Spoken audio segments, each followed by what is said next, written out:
En las diferentes expresiones artísticas e imaginerías religiosas de la humanidad, encontramos a seres alados de una belleza y ternura indescriptibles, a los cuales generalmente se les suele pedir cosas.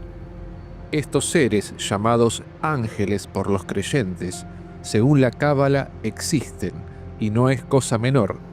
Sin embargo, no según el concepto popular. Vivimos en un mundo multidimensional interconectado entre sí. Sin embargo, con la percepción de nuestros 5 sentidos solo podemos ver la parte externa de Olam Asiá, o el mundo de la acción, que es este mundo físico. A pesar de eso, desde el punto de vista de la Cábala, eso no presupone ninguna desventaja para el humano, ya que a este mundo de contrastes se asegura que los ángeles del cielo vienen a escuchar para aprender. ¿Qué quiere decir esta afirmación y quiénes o qué son estas entidades llamadas ángeles? Desde el punto de vista de la Cábala, los ángeles son inteligencias cósmicas muy superiores a la humana que observan la historia de cada uno de nosotros. La palabra ángel proviene del hebreo que significa malaj o enviado. Y curiosamente, a diferencia de la creencia general, este término en las Sagradas Escrituras suele aludir mayormente a seres humanos que son portadores de algún mensaje. Por otro lado, las menciones que se realizan sobre estos seres, donde se los personifica con alas o semejantes a hombres o con diversos rasgos antropomórficos, no deben tomarse de forma literal, sino que son metáforas, ya que la verdadera naturaleza de estos seres es mental y espiritual. Sin embargo, sí podemos tener una aproximación de la forma en que estas energías inteligentes viajan a través de los diferentes mundos. Cuando Jesús de Nazaret, en Mateo 16:19, le dijo a Pedro que todo lo que ates en la tierra será atado en el cielo, dio una importante enseñanza esotérica, una enseñanza ofuscada por la religión exotérica, quien interpretó esta línea como la decisión por parte de los líderes de las iglesias de incluir o expulsar a las comunidades a ciertas personas. Sin embargo, Jesús allí habla del principio de correspondencia que existe entre el mundo físico y los planos mentales sutiles. En este mundo existen secretos que los ángeles vienen a descubrir, y en las esferas más elevadas del cielo también existen secretos que los humanos se esfuerzan por develar. Así como es arriba, es abajo. Y todo lo que se ata en la tierra o todo lo que hacemos en este mundo también tiene una repercusión en el mundo espiritual.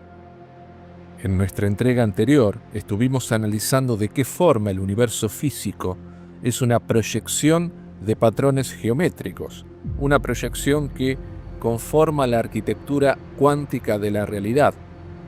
Los ángeles no son seres alados con figura humana, sino que son las almas de los planetas y las estrellas, seres que no tienen libre albedrío, pero que son poderosas inteligencias que manipulan esa información y la utilizan para atar o desatar la correspondencia entre el cielo y la tierra.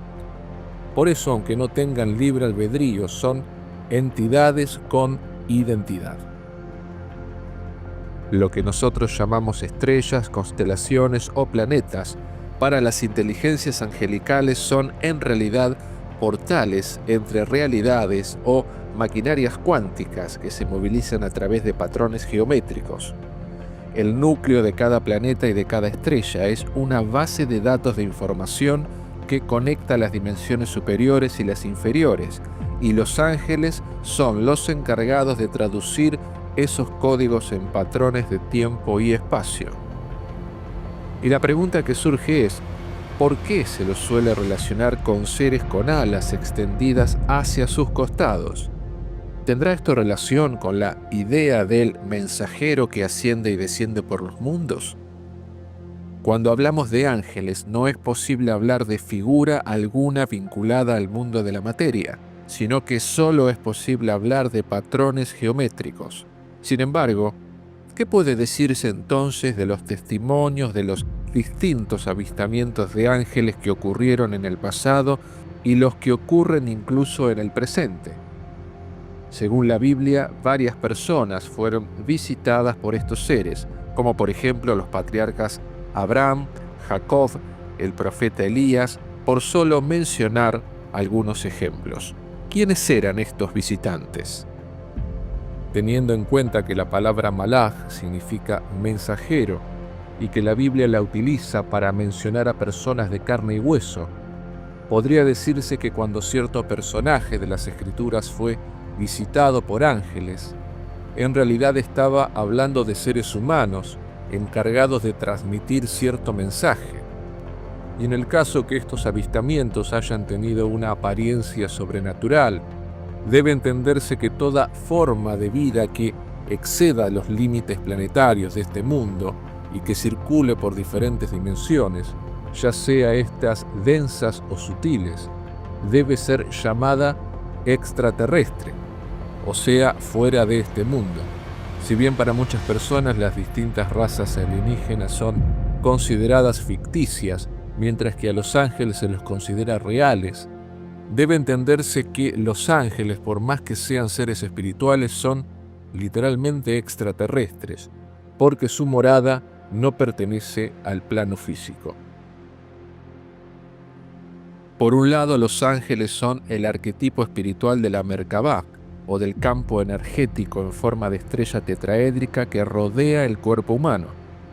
Por otro, aquellos que han podido elevar su extrasensorialidad a los mundos superiores y llegaron a visualizar estos patrones geométricos angelicales, contemplaron que su irradiación de luz era hacia los costados, dando la sensación de ser alas, lo mismo que los brazos hacia abajo junto con la irradiación geométrica de luz en la parte inferior que da el aspecto de túnica, pero en realidad son geometría fractalizada.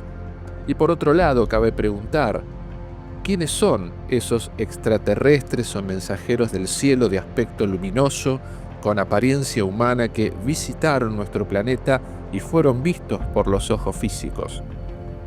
Según algunas tradiciones esotéricas de sabiduría, en el sistema estelar de las Pléyades, ubicada en la constelación de Tauro, a 445 años luz de la Tierra, habitan mundos sutiles habitados por seres a quienes se considera guías espirituales de la humanidad. Estos son llamados pleyadianos, y se presupone que las visiones sobrenaturales de ángeles del pasado y del presente son en realidad estos seres que poseen una densificación geométrica más sutil que la humana, pero más densa que la de los ángeles. Por eso son similares a los humanos, pero con aspecto brillante y etérico. ¿Cuál es la misión de estos visitantes? Ayudar a la humanidad a evolucionar espiritualmente. Y volviendo al tema de los ángeles y entendiendo que son energías inteligentes no corpóreas, cabe preguntarse, ¿cuál es el sentido de su intervención en los asuntos humanos? Los ángeles son fuerzas tanto de polaridad positiva como negativa, ya que existían en el mundo mucho antes de que nosotros estuviéramos aquí. Hay diferentes tipos destinados a diferentes propósitos, por ejemplo, aquellos que intervienen para salvar una vida, por ejemplo, llevarnos también a un próximo paso en nuestra evolución espiritual, o que a través de la sincronicidad permiten que las cosas nos vayan un poco mejor. Pero también están aquellos como por ejemplo el ángel de la muerte, que se encarga de provocar la desencarnación de las almas en el tiempo prefijado por estas antes de su venida a este mundo. Y el hecho de que existan ángeles malvados, desde nuestro punto de vista, tiene que ver con el principio de polaridad, que sostiene que toda fuerza en el universo tiene su fuerza de oposición, y que, sin embargo, todo trabaja con un propósito de unidad. Lo contrario a la unidad no es la polaridad, sino la separación. Lo malo o separado del bien en las dimensiones de abajo En realidad, en las dimensiones superiores donde reina la unidad, no es así. Hay una enseñanza en la angelología cabalística que afirma que Dios no ve nuestros defectos, sino que solo ve nuestras virtudes. Esta idea, que para algunos teólogos puede ser ilógica o anodina, puede ser explicada de la siguiente forma. En primer lugar, debe tenerse en cuenta, como dijo el gran científico Nikola Tesla, que si queremos entender el universo, debemos pensar en energía, frecuencia y vibración. La divinidad no solo es la energía más poderosa que existe, sino que también es la más sutil. Por ende, su frecuencia vibracional es la más elevada, ya que su ubicación es el primer mundo espiritual, el universo de Adán Kadmon, un espacio de luz espiritual infinita en donde la información vibracional de los defectos humanos simplemente no puede ingresar. Sin embargo, los ángeles de la columna izquierda del árbol de la vida, de la Geburá, del rigor, ellos sí son los que ven nuestros actos dañinos y nos juzgan por ello. Existen ángeles tanto acusadores como defensores y que, sin embargo, estos en realidad son lo mismo. Por ejemplo, esta enseñanza nos muestra que cuando un ángel acusador intenta hacer caer a un humano en alguna baja inclinación para luego acusarlo con el Creador, si la persona resiste la tentación y no cae en ella, ese ángel, de ser un hostigador y un acusador, se convierte en un ángel protector y defensor de esa persona. Todo en el universo tiene un propósito divino y nada escapa a él, incluso aquellas cosas que parecieran no tener lógica desde la razón humana. Las energías angelicales son autocontracciones de las diferentes cualidades de Dios, o códigos divinos que descienden, por decirlo de algún modo, como si fuera por tuberías, a este mundo, para cumplir con diferentes propósitos e interactuar con nosotros. Esto puede explicarse incluso en el mismo significado de los nombres angelicales, los cuales casi todos terminan con las letras hebreas Aleph Lamed, que significa Dios. Todos los nombres terminados en él son apelativos de algún tipo de fuerza accesible al humano. Un detalle interesante es resaltar que cada día del calendario está asignado a una fuerza angelical, y esa fuerza, conectada a la configuración astrológica, es la que rige en el momento que nace esa persona. De ahí proviene el concepto de ángel de la guarda o ángel guardián. Además, los 72 nombres de Dios, que son poderosos paquetes de energía accesibles al ser humano, también están vinculados a fuerzas angelicales, y lo mismo ocurre con el árbol de la vida. Cada sefirá está representada por un arcángel. Vale aclarar que el término arcángel no existe en la traducción hebrea y que proviene en realidad del griego. El prefijo arc significa gobernante, o sea que cuando hablamos de arcángeles estamos hablando de gobernantes que rigen entre ciertos grupos angelicales. Y esto lo muestran las diferentes dimensiones del árbol sefirótico de la vida. Por ejemplo, la sefirá Malhut está regida por el arcángel Sandalfón, el cual gobierna sobre la orden angelical de los Ashim. Subiendo por el árbol de la vida, la sefirá Yesod está representada por el arcángel Gabriel, el cual gobierna sobre la orden angelical de los querubín. Y así, cada una de las 10 sefirot es regida por un ángel que simboliza una cualidad divina, como por ejemplo puede ser la misericordia, el juicio, la revelación de secretos, la sanación, la protección, etc. Y cada una de estas cualidades está autocontraída a esa dimensión. Las 10 fuerzas arcangélicas que rigen el universo según la Cábala son Sandalfón, Gabriel, Miguel, Aniel, Rafael, Samael, Zadkiel, Zabkiel, Raziel y Metatrón. Estos 10 nombres representan cualidades divinas que están listas para actuar según sea necesario. De estos 10 arcángeles vale destacar la presencia de 2 de ellos, que son Sandalfón y Metatrón, los arcángeles relacionados con la Sefirot Malhut y Keter, la última y la primera del árbol de la vida. Estos 2 arcángeles se diferencian de los demás porque fueron seres humanos que vivieron en la tierra y alcanzaron ese elevadísimo rango espiritual gracias al mérito. Según la tradición cabalística, los arcángeles Sandalfón y Metatrón son el profeta Elías y Enoc.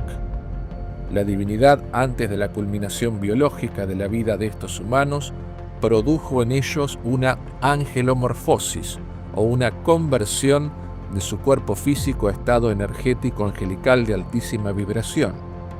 El profeta Elías fue convertido en el arcángel Sandalfón y Enoc en el arcángel Metatrón. Sandalfón es el arcángel que rige el mundo de la acción, la Sefirá Malhut, y Metatrón, el jefe de todas las jerarquías de las fuerzas angelicales, es la que rige en el mundo de Atzilut, en la Sefirá Keter.